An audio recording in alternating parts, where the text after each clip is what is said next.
Student loans and general financing in education is a little bit of a crisis point at this point. When you take a look at what's happening around the world, you need money to finance your education. If you don't have money, you go into debt. If you don't have, if you can't even afford that, you can't get educated, you can't advance in society. So what's the best way to solve that? Obviously through ways of financing that people want to support with, and that would basically be student loans. Governments have very inefficient ways of dealing with it. Also, private pools of capital don't become available for student loans, even though they might want to do that. For instance, today, a lot of institutions either provide grants, but they don't provide loans because they can't direct their loans directly to a certain class of students.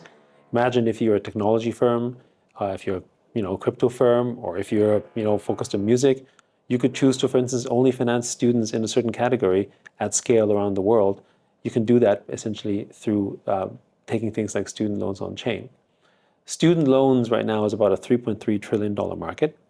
If we succeed in taking even just 10% of that, we would basically be able to move something like $300+ billion on chain, which would basically make it the largest sort of protocol in terms of sort of TVL.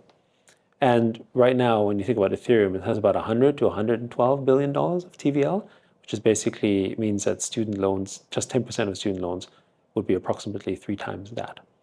And of course, what happens when you have a lot more development on chain and all that TVL on chain, it opens up a lot more primitives, a lot more design possibilities, a lot more sort of growth of network sort of connections, and of course composability, because you have such a large pool of additional sort of assets there. And again, is really, if you think about it, another form of RWA.